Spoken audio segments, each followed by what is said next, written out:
जय संविधान, जय भीम, महात्मा गांधी की जय, गोडसे मुर्दाबाद। भाई अरविंद केजरीवाल जी और आम आदमी पार्टी के सभी नेताओं से मैं ये अनुरोध करना चाहता हूं, क्योंकि मैं ये समझता था कि जब आम आदमी पार्टी के नेताओं ने अपने बैठने की जगह के पीछे सरदार भगत सिंह की फोटो लगाई थी, बाबा साहब भीमराव अंबेडकर की फोटो लगाई थी और महात्मा गांधी की फोटो लगाई थी, तो मुझे लगा था कि उनमें सरदार भगत सिंह वाली वीरता होगी, बाबा बाबा साहब भीमराव अंबेडकर वाली वीरता होगी और महात्मा गांधी वाली वीरता होगी। सरदार भगत सिंह ने बिल्कुल अपनी कम उम्र में जिस प्रकार से देश को आजाद कराने के लिए अपने पूरे भविष्य को न्योछावर कर दिया और अंग्रेज सरकार को, बहरी सरकार को सुनाने के लिए जैसे संसद के अंदर उन्होंने एक धुएं वाला बम फेंका, वो पूरे देश के लिए, भारत के सभी युवाओं के लिए एक ऐसा प्रेरणादायक स्रोत है जिनको सब याद करते हैं। बाबा साहब भीमराव अंबेडकर ने एक दलित परिवार में भी पैदा होकर, एक गरीब परिवार में भी पैदा होकर, सारे असहयोगों के बावजूद, सारे अपमानों के बावजूद, सारे तिरस्कार के बावजूद, सारी बेइज्जती के बावजूद जिस प्रकार से संघर्ष किया और समाज को समानता का, समरसता का जो संदेश दिया, वो भी हमारे देश के लिए एक उदाहरण है। जिस प्रकार से हमारे देश का विश्व का सबसे श्रेष्ठ संविधान बना के हमारे देश को एक रूपरेखा दी, जिसके आधार पर आज तक देश निडर खड़ा है, वो बाबा साहब भीमराव अंबेडकर की देन है। महात्मा गांधी एक सफल बैरिस्टर थे, अच्छे परिवार के थे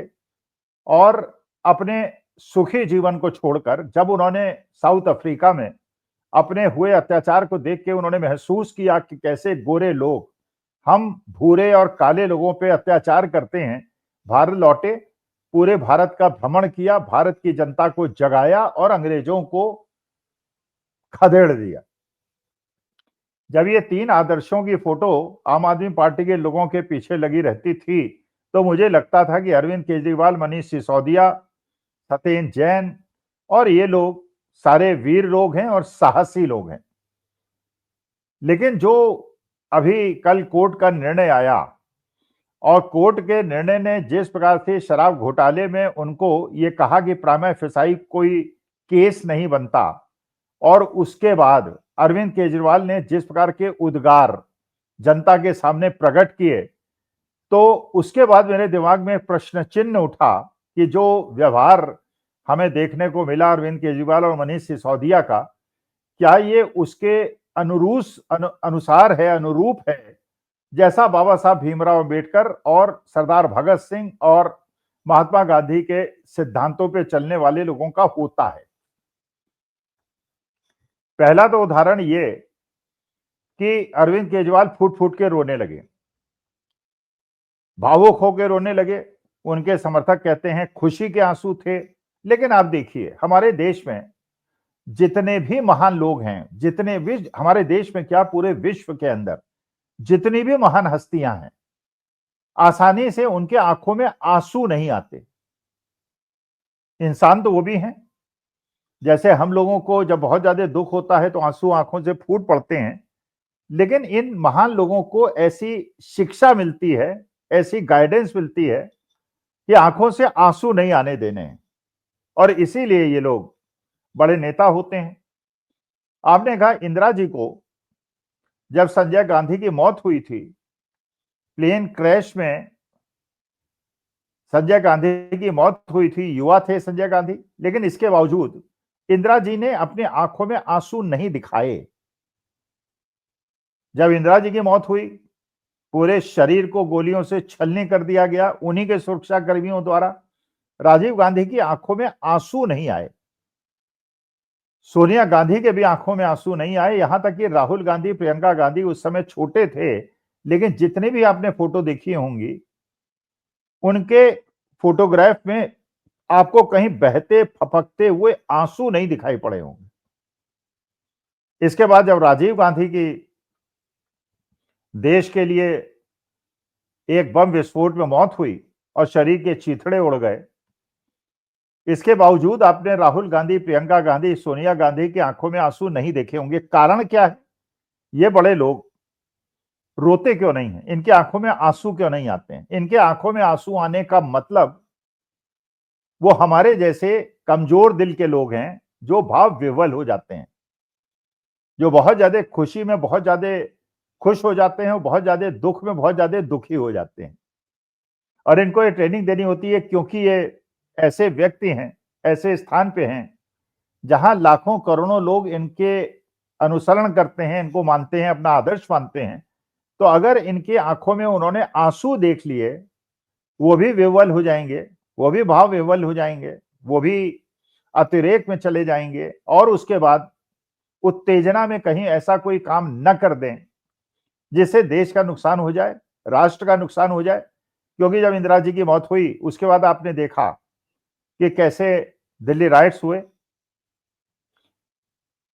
कारण क्या था कि उस समय इमोशनल आउटबर्स्ट हो गया था और इमोशनल आउटबर्स्ट में कम्युनल टेंशन क्रिएट हो गई थी और देश के अंदर एक ऐसी घटना घटी थी जिसको हर आदमी धिक्कारता है, वो नहीं होनी चाहिए थी, लेकिन उसमें कई ऐसे तत्व थे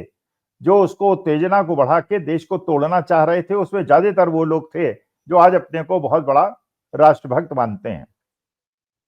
लेकिन जब राजीव गांधी की मौत हुई तो ऐसा कुछ नहीं हुआ। महात्मा गांधी की मौत के बाद भी पूरे देश ने यह प्रयास किया कि शांति बनी रहे, उत्तेजना ना हो, वरना अगर नाथूराम गोडसे ने जिस प्रकार से महात्मा गांधी की हत्या की थी, अगर उसको उत्तेजना बढ़ाने के लिए काम करते या पंडित जवाहरलाल नेहरू की आंखों में या सरदार पटेल की आंखों में दो चार आंसू भी जनता ने देख लिए होते तो देश में इतना बड़ा राइट होता जिसको रोक पाना बहुत ज्यादा मुश्किल हो जाता और देश का नुकसान होता। इसलिए इन लोगों को ट्रेनिंग मिलती है कि आंखों में आंसू नहीं दिखने चाहिए। लेकिन अरविंद केजरीवाल जिस प्रकार से भाव विह्वल हुए और फपक फपक कर रोने लगे, उसे लगा कि अरविंद केजरीवाल शायद उतने बड़े एक लीडर नहीं है, पॉलिटिशियन तो हैं लेकिन लीडर नहीं है, जो कि फपक के रोने लगे। और यह भी एक बात है कि जब 2013-14 में आम आदमी पार्टी का उस समय उदय तो नहीं हुआ था, उस समय तक तो वो इंडिया अगेंस्ट करप्शन एक आंदोलन चलाया था जिसमें अन्ना हजारे के आंदोलन में लोग सम्मिलित हुए थे। अन्ना हजारे ने एक मांग रखी थी कि लोकपाल आएगा, लोकपाल आने के बाद सारा भ्रष्टाचार खत्म हो जाएगा। अब लोकपाल भी नहीं आया, भ्रष्टाचार भी उसी प्रकार से बना हुआ है। और अरविंद केजरीवाल और आम आदमी पार्टी भी उस कदम उस दिशा में नहीं उठा पाई जिस दिशा में सोचा गया था। लेकिन Vinod Rai, Aam Aadmi Party, Anna Hazare, Ramdev, 2G, 3G, Commonwealth, दुनिया भर के भ्रष्टाचार के आरोप लगा के, अरविंद केजरीवाल का भी मुझे याद है जब वो कहा करते थे कि शीला दीक्षित जो दिल्ली के चीफ मिनिस्टर हैं कांग्रेस की उस समय थी, उनके घर में 54 एसी हैं, 85 एसी हैं। जैसे कि जब अरविंद केजरीवाल मुख्यमंत्री बने तो उन्हीं के आदर्शों का अनुसरण करते हुए भारतीय जनता पार्टी ने उनके मकान को शीश महल बताया, लेकिन प्रूव कुछ नहीं हुआ।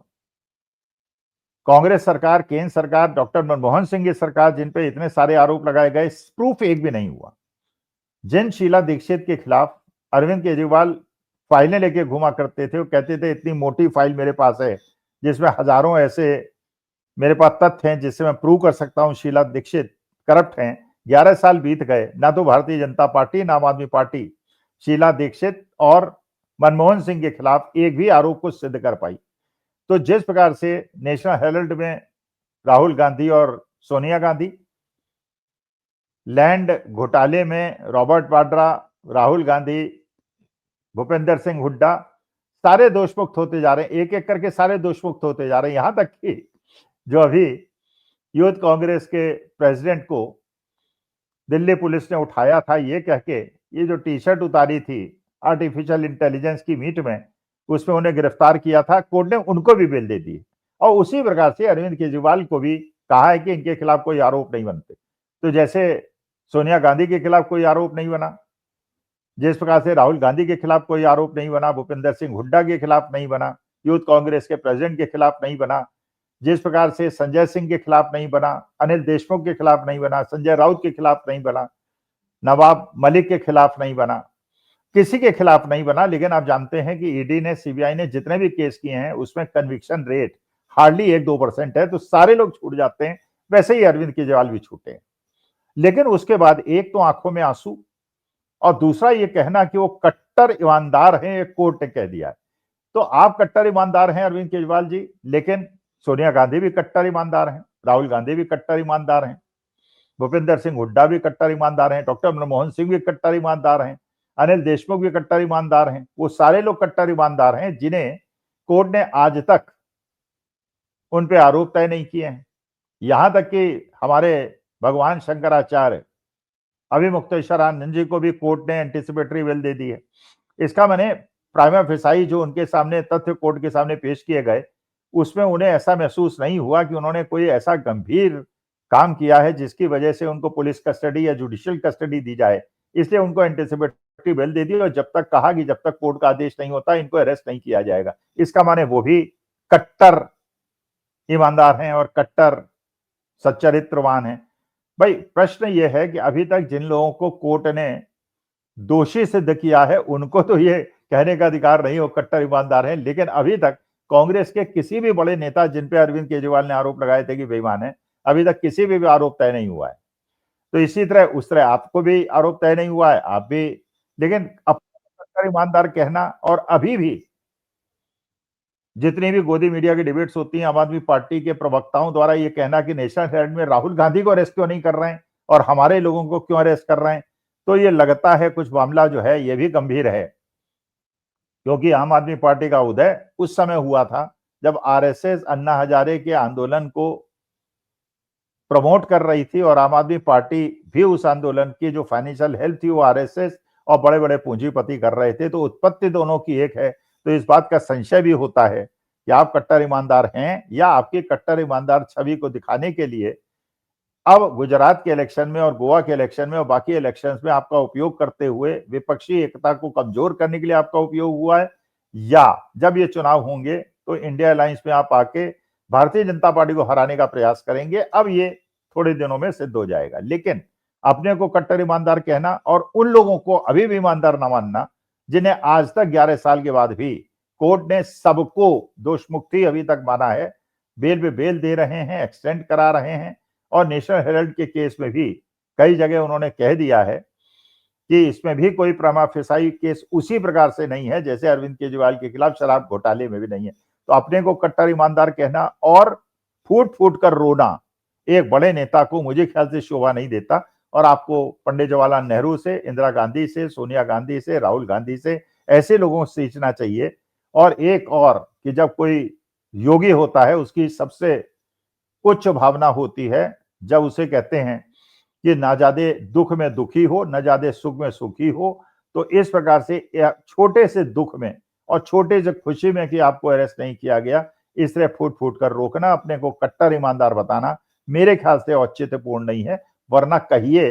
कि विपक्षी नेताओं पे जो 2013-14 में आरोप लगा के, कॉमनवेल्थ गेम से आरोप लगा के उनको बदनाम किया गया था, आप उसके लिए भी क्षमा प्रार्थी हैं, तब तो आपकी आंखों के आंसू का कोई महत्व है। वरना लगता है आप एक कमजोर दिल आदमी हैं और आप उसी प्रकार से रोते हैं जैसे मुन्नी मोदी जी भी कई बार सहानुभूति प्राप्त करने के लिए रोते हैं। रोना अच्छी बात नहीं है, बड़े नेताओं का रोना देश को विचलित करता है। आगे से रोइएगा मत, और खुशी हो तो भी ज्यादा खुश होने की आवश्यकता नहीं, दुख हो तो भी बहुत ज्यादा दुखी होने की आवश्यकता नहीं, क्योंकि आप लोग देश के नेता हैं और जनता आपको अपने आदर्श के रूप में मानती है। नमस्कार, धन्यवाद और प्रणाम।